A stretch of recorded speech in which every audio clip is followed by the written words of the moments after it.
So I suppose, yeah, dive right in. How can we get the most of it? Again, I guess to sort of preface some of the thoughts, first of all, where I'm coming from, I think you both hit on it. I've been doing a lot with the ECF with my school. I have 2 ECTs, and we have 3 ECT plus ones who are also doing the ECF as well alongside the ECTs. And for me, it's trying to frame this now with that in mind a little bit of working so hard on routines and working so hard on cultural norms, embedding those things early on.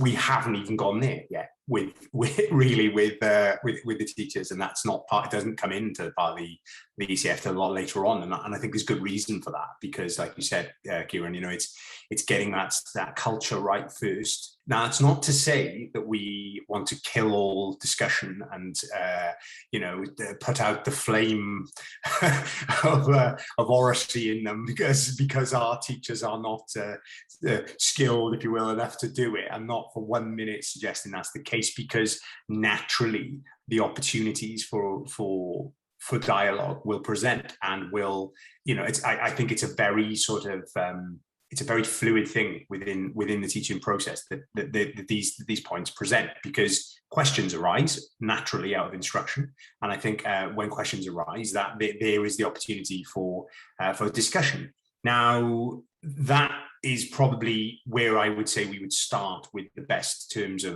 terms of the best facilitation of classroom talk. Around framing it around questions to start with, particularly in terms of novice teachers and teachers who are earlier in their career. I guess I'm in that kind of frame of mind. I guess I'm speaking from that perspective. I'm sure Chris will offer more sort of a wider insight. But I think that getting that modeling right, I think, is important. I think children need to see what good oracy is. That needs to be modeled to them. Now, that can be done in a variety of ways. If you're fortunate enough to have another adult in the classroom, I think explicit modeling of oracy and good practices there is important to the children, because there will be some children in that room that just simply won't have seen effective interactions between adults in their home life. And I think we have a duty to show them how it's best to communicate with each other, and then therefore get the best outcomes from that communication. So I would say certainly a modeled question and a modeled interaction between 2 adults is a place to start. Really like that idea. Yeah, it's something that I've seen in where there's been a really productive relationship between a teacher and a teaching assistant. Often that is a jumping off point for the way to conduct conversations, for the way to ask productive questions, for the way to deal with challenges as well. The number of times I've seen really expert work from a teaching assistant who asks a question that they already know the answer to, but they're just asking it either because they're working with a less experienced teacher and they've noticed that there's a part of the explanation that maybe hasn't quite worked for some of the children, so they're just giving a hint to the teacher to go back round to that, or they're modeling how to deal with not having comprehended something new. So yeah, I think that modeling of oracy, as well as modeling classroom norms that way, is a great thing to do if you're in the fortunate situation to have another adult in the room. And I liked how you attached that idea to the idea of behavior and routines, because I'd say that's number one, really, isn't it? For classroom discussion to work, the behavior in the classroom has to be in a place where it will work. And that comes down to the routines that you have in place and the expectations. And that comes down to really being very clear with what you expect from the talk. Something I would attach onto that, this idea of clear expectations, is perhaps the idea of clear timings. I find that the classroom discussions that I have often benefit from saying something like, okay, with your shoulder partner, take 30 seconds to discuss this question, off you go. That, alongside a silent countdown with a hand of 5, 4, 3, 2, 1, 0, so that they've got that time to bring a conversation to an end, because that's quite a tricky thing for children to do.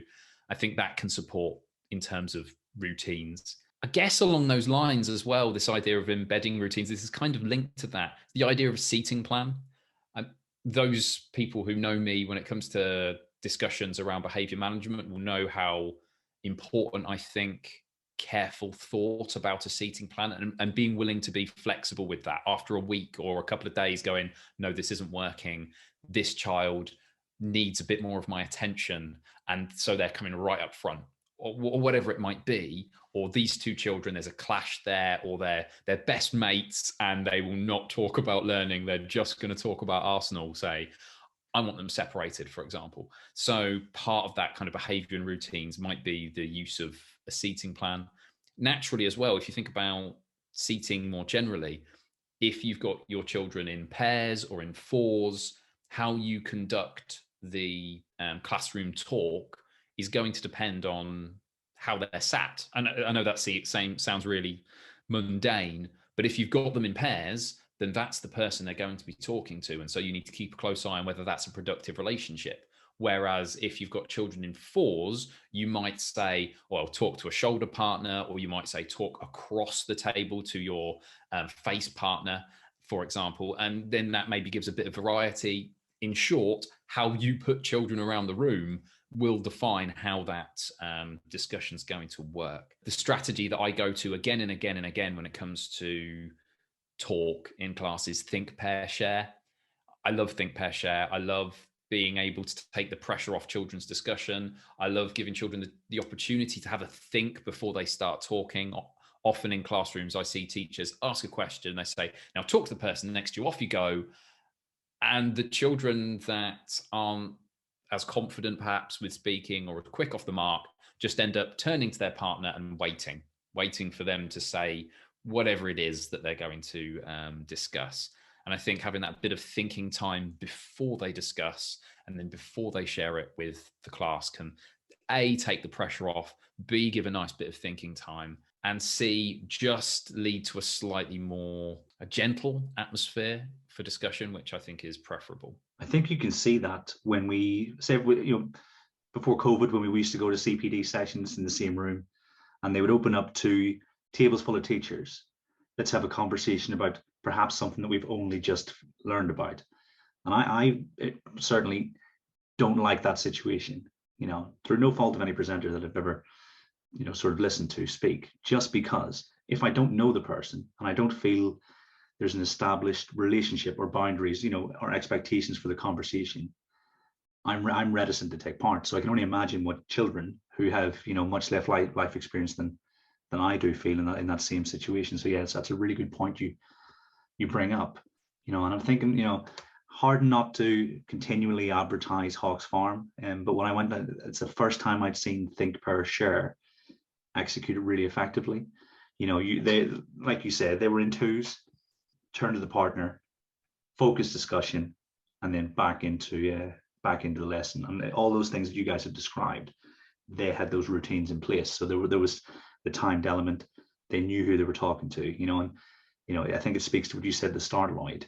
This is not easy to do, but I think you can get really great conversations with the requisite legwork, I think. I know Matt, and his work with Step and Hawks Farm and stuff, and I know he's talked extensively about error tracking, and as part of that route you walk, and I'm sorry if I've stepped on any toes there, if that was a point, but a set route to walk for what whilst they are having conversation, I think is a really good idea, because you are not just, where you position yourself in the class is really important as a teacher when that discussion happens. Like Chris talks about countdown strategies. I think it's great. Non-verbal cues and things like that. It's a really, really good thing to do, because it's not really, you're not narrating over the top of their discussion. I think that's important that you don't interrupt. But certainly error tracking is a really good thing. I just harked back to something that I saw in a training a long time ago, actually, in my career. It's by a chap called Tim Rylands, who sadly is no longer with us. And he did a lot of training around literacy, and this was several years back. And he always gave me a piece of advice once, and I really, really stuck with me to this day. And I think this is a great thing to do if you are encouraging dialogue. Now, this is probably more between student and teacher dialogue, I would say. But I think you could definitely use this, potentially if you were modeling with your adult as well. But he said, just have a cup with you, And he said, you know, obviously not full of hot stuff because you'd be safeguarding central, but a cup that looks like you've got a tea, but it's obviously full of water only, of course. And he said, just take a drink when someone's talking back or thinking of an answer. And he said, because it's a depressurization strategy. Whereas if a child sees you taking a drink, you're not staring them down for an answer. I thought, and I always stuck with this years on, and I still do it to this day. I still have like a cup in my room. Try to anyway. And I think it's such a nice little strategy to help. And I know Chris has talked before about taking the pressure off children, because it's about making them comfortable. It's about getting the culture in your room right for it. And all of the culture comes from the norms, routines, behaviors, and the small things we do to create that. And I think the last thing I would just add at that point is, if children value oracy, if they see that as the norm, is the thing that is valued within the classroom, with the other children, their friends, their peers, because again, and I know we've talked about this on other podcasts, their perceptions and peer perception on, is this cool? Is this a cool thing to do, to talk and sit and talk to my partner? Is that the norms and culture of the room? Because if it's not, and that is very much the case in your room, then they're not going, you know, with all the best instruction in the world, they are not going to talk to each other about the thing you want them to talk to each other about. So I think that, and that's a very complex thing, that, and I know Pep's has got a whole book on it, of course, and I know Harry Fletcher Wood has got an excellent book, Chris, that you recommended on, a few weeks ago as well. So there's plenty of things to read about it and things that it can help you to create that culture. But I do think it's a very complex beast. Yeah, it is an incredibly challenging thing to do. I mean, I think in some ways, the development of those relationships and making effectively learning and this important aspect of learning the norm in your classroom goes somewhat beyond the sort of tips that we can fire out in an episode like this, because it's so much about the culture of your classroom. It's so much about understanding the relationships. I mean, it can be something as simple as working out that you've got a kid that a lot of the children in the class look up to, who is used to not doing things in the classroom that they're asked to do. And with the best will in the world, you working out how to ensure that that individual child learns and engages, and then the rest of the children follow. That might be a slightly controversial thing to say, actually, the idea of that sometimes we need to notice that there's a child or there are two or three that if I get them learning, the rest of the class is going to fall in line. And so I'm going to spend a little bit extra time, and then I'm going to ask some extra questions of those. I'm going to make sure that they feel success in this classroom for a couple of weeks in particular, because I know that's going to cascade through the rest of the classroom. And that's something I found in a lot of classrooms that I've worked in. And yet it almost feels a little bit daring to admit it, that sometimes we do have to deal with these things on a personality level. But yeah, I think that's a really interesting point you made there. I'd like to also briefly to circle back on the idea you talked about from Hawk's Farm Step, where they were looking at having a route around the room. It's something that I hadn't really considered when I was thinking through what I was going to talk about in this episode. The idea of, okay, so what am I doing to be most productive while the children are having these conversations? I have a tendency to, and even when I describe it, I use this word, I have a tendency to float rather than have a route. And I think over time it becomes a route, but whether I consciously plan that out as well as I should do is certainly something for me to bear in mind the next time I get to be in a classroom for a considerable period. I think that's a really interesting point. My first point was a little bit broader, and having something in place, a system in place that allows for listening. Because Andrew Jeffrey talked about listening and how important it is in the start of season 3. Matt talked about it in the middle of that season. And I think it's more than just off you go. It's having something in place that you know what's being discussed, and it may be as precise as error tracking and as having a route around the classroom. But I think the idea that you are taking in as much information from the pupils as possible, I think that's the important thing. So I wouldn't be too hard on yourself for not having a pre-planned route. It's an excellent example of how deeply Matt and his colleagues think about that kind of thing. But it's when I thought about what's the principle here, it's not just being off you go. it's going beyond that and taking back as much information as possible. That ties in really nicely with something else that I think is worth discussing. The idea that our classroom conversations, peer-to-peer, they need to be really purposeful and planned. I mean, I've been into lessons and I've conducted lessons where a bit of, well, turn to your shoulder partner and talk about X has been just me keeping children awake. And there's no problem with that. There's no problems with just a quick, okay, I can feel that the attention is starting to drift a little bit. Let's get them a little bit more involved. That's not necessarily a problem. But at the same time, if that's the kind of limits of your purposes for classroom discussion, then you're very much not using it to its to how as well as it can be.